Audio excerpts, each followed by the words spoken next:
बघा एवढं आमचं एकमत झालेलं आहे. सर्वांचं स्वागत करतोय. आणि आता संजय राऊत यांनी संयुक्त महाराष्ट्राच्या लढ्याची आठवण करून दिली. तो जो मंगल कलश आणला गेला तो काही सत्यनारायण. सकाळी मी कोणाला तरी सांगितलं की आजच्या दिवसाचं महत्त्व काय आहे. संयुक्त महाराष्ट्राच्या लढ्यानंतर जो संयुक्त महाराष्ट्राचा मंगल कलश महाराष्ट्रामध्ये आला तो मराठी ऐक्याचा मंगल कलश होता. आणि आज पुन्हा एकदा हा मराठी ऐक्याचा मंगल कलश घेऊन सन्माननीय उद्धव ठाकरे आणि सन्माननीय राज ठाकरे आपल्या समोर आलेले आहेत. तोच आनंदाचा क्षण आज महाराष्ट्राच्या जीवनामध्ये आलेला आहे. मी अजिबात यापुढे काही बोलणार नाही. हाच मंगल कलश मुंबईसह अनेक महानगरपालिकामध्ये विजयी भगवा ध्वज फडकवल्याशिवाय राहणार नाही. आणि या महाराष्ट्राला फक्त ठाकरेच नेतृत्व देऊ शकतात आणि महाराष्ट्र ठाकरेंच्याच मागे जाईल हे सांगणारी आजची पत्रकार परिषद आणि आजचा दिवस आहे. मी यापुढला सूत्र ही माननीय उद्धव ठाकरे व माननीय राज ठाकरे यांच्याकडे देतो.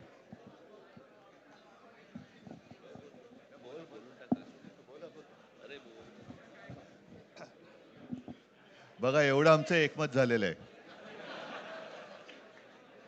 सर्वांचं स्वागत करतोय. आणि आता संजय राऊत यांनी संयुक्त महाराष्ट्राच्या लढ्याची आठवण करून दिली. तो जो मंगल कलश आणला गेला तो काही सत्यनारायणाच्या पूजेसारखा आणला गेला नाही. त्याच्या मागे खूप मोठा संघर्ष झालेला आहे.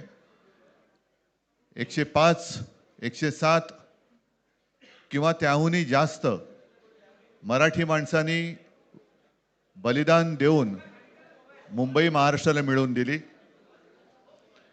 आणि त्याची आठवण आज होणं स्वाभाविक आहे. कारण आम्ही आज दोघंही इथे बसलेलो आहोत ठाकरे बंधू. आमच्या दोघांचेही आजोबा प्रबोधनकार हे संयुक्त महाराष्ट्राच्या लढ्यामध्ये पहिल्या 5 सेनापतींमधले एक सेनापती. त्यांच्यासोबत माझे वडील म्हणजे शिवसेना प्रमुख हिंदू हृदय सम्राट बाळासाहेब ठाकरे, राजचे वडील म्हणजे माझे काका श्रीकांतजी ठाकरे, म्हणजे अख्खं ठाकरे घराणं त्यावेळेला मुंबईसाठी संघर्ष करत होता. त्याच्यानंतरचा इतिहास मी काही आता तुम्हाला सांगत बसत नाही. पण मुंबई महाराष्ट्राने मिळवल्यानंतर मुंबईमध्येच मराठी माणसाच्या उरावरती उपरे नाचायला लागले. आणि त्यावेळेला न्याय हक्कासाठी शिवसेना प्रमुखांना शिवसेनेला जन्म द्यावा लागला. साधारणतः 60-65 वर्ष आता होतील. पुढच्या वर्षी शिवसेनेला 60 वर्ष होतील. इतकी वर्ष व्यवस्थित गेली. आणि आज परत आपण पाहतो आहोत की मुंबईचे लचके, मुंबईच्या चिंधड्या उडवायच्या हे मनसुबे त्यावेळेला ज्यांना मुंबई पाहिजे होती त्यांचेच प्रतिनिधी जे वरती दोघं जण, वरती म्हणजे इकडे नाही दिल्लीत बसलेले आहेत, त्यांचे मनसुबे आहेत.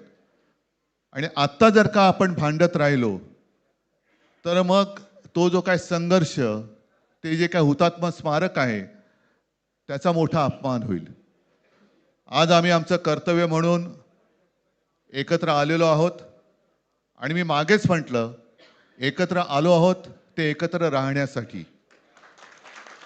यापुढे मुंबईवरती आणि महाराष्ट्रावरती कोणी वाकड्या नजरेने किंवा त्यांच्या कपटी कारस्थानाने महाराष्ट्राला मुंबईपासून किंवा मुंबईला महाराष्ट्रापासून, मराठी माणसापासून तोडण्याचा प्रयत्न करेल त्याचा राजकारणात खात्मा केल्याशिवाय राहणार नाही. शपथ घेऊन आम्ही मैदानात उतरलेलो आहोत.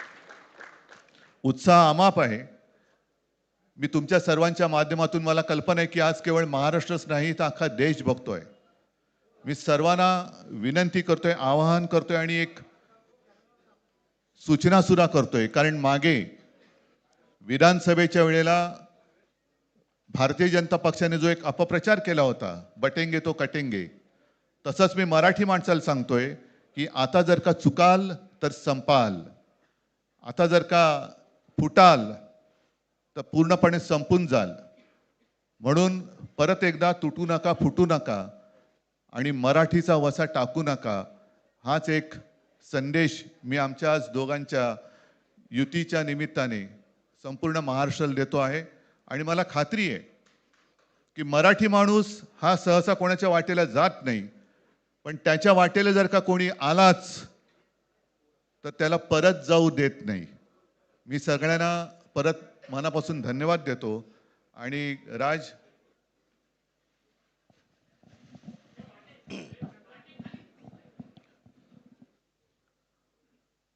आपणा सर्वांचं मी मनपूर्वक स्वागत करतो.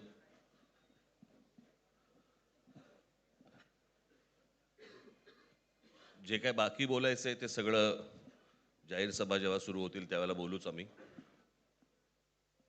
परंतु माझी एक मुलाखत झाली होती आणि मी मुद्दामून आठवण करून देतो त्या गोष्टींची. आणि त्या मुलाखतीमध्ये मी असं म्हटलं होतं की कुठल्याही वादापेक्षा आणि भांडणापेक्षा महाराष्ट्र मोठा आहे. आणि मला असं वाटतं तिथून त्या आज आम्ही एकत्र येण्याची सुरुवात त्या वाक्यापासून झाली.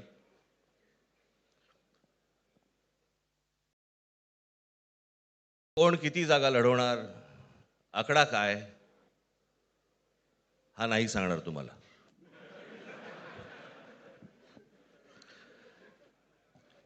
महाराष्ट्रामध्ये सध्या लहान मुलं पळवण्याची खूप टोळ्या फिरतायत.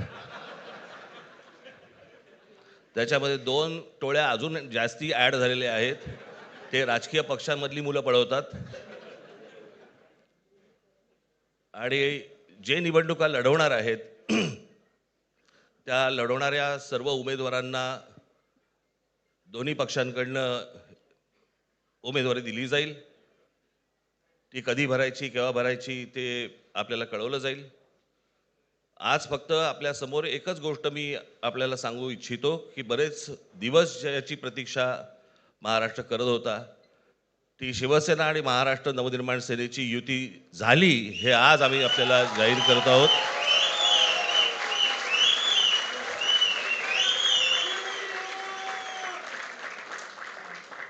धन्यवाद.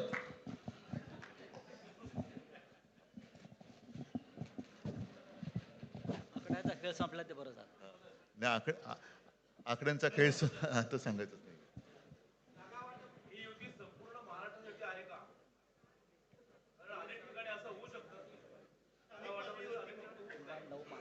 अजून अजून बाकीच्या महापालिकांमध्ये सुद्धा कालपर्यंत युती झालेली, जशी नाशिकमध्ये झालेली आहे, बाकीच्या ज्या महापालिका आहेत त्यांची सुद्धा त्यांच्या तिथल्याही युतीवरती आज उद्याच शिक्कामोर्तब होईल.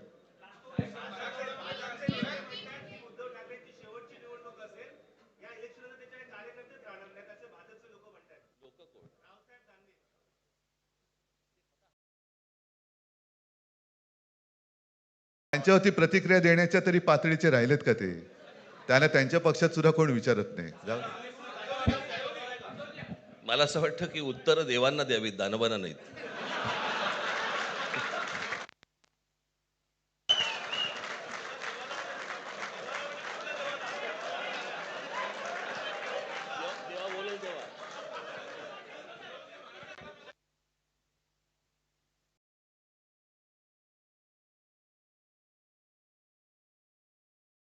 मुंबईचा महापौर मराठीच होणार आणि तो आमचाच होणार.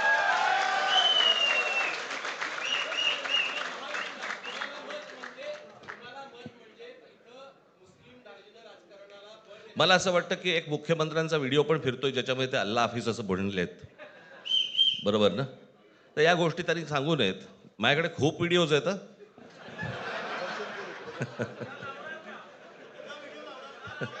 काय ते काय बोलतात त्याच्यावरती माझे व्हिडिओ तयार असतील.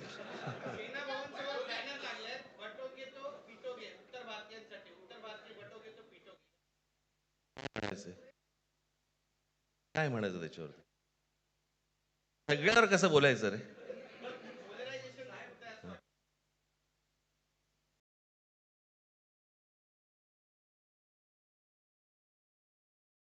मला असं वाटतं आज मुंबईचं मी तुमच्यासमोर आम्ही जाहीर करत आहोत आणि बाकीच्या जशा अशा होतील तशा तुम्हाला कळवलं जातील.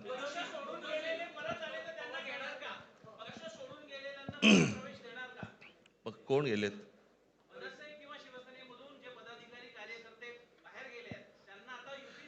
येऊ तर देत पहिलं. हे जरतर वरतीच खूप असतं सगळं.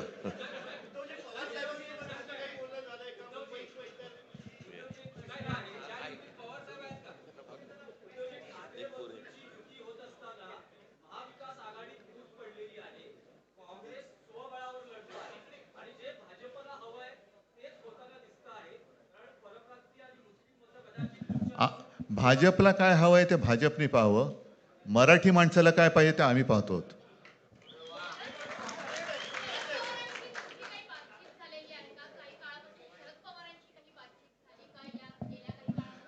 चर्चा सुरू आहे. चर्चा सुरू आहे. बघू त्यांच्यात. आम्ही आज आमची युती जाहीर केलेली आहे, शिवसेना आणि महाराष्ट्र नवनिर्माण सेना.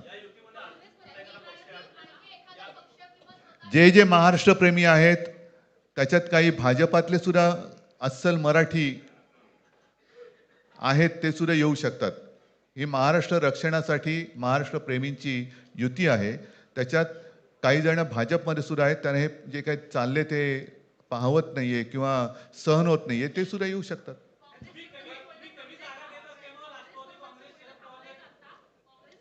काँग्रेसने जर जाहीर केलं ना, हो मग आता म्हणजे आणखीन काय बोलायचं? तोडलं का तोडलं का?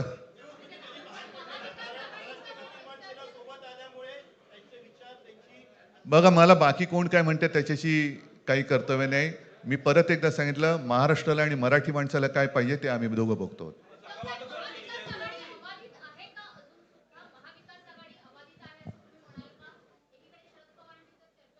सगळे पक्ष बाहेर पडून आघाडी अबाधित आहे.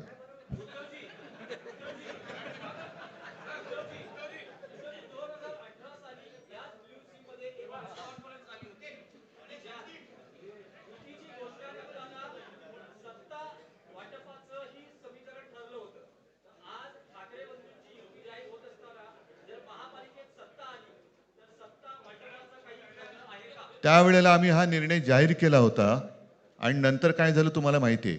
म्हणून आज आम्ही तो निर्णय जाहीर करत नाही आहोत.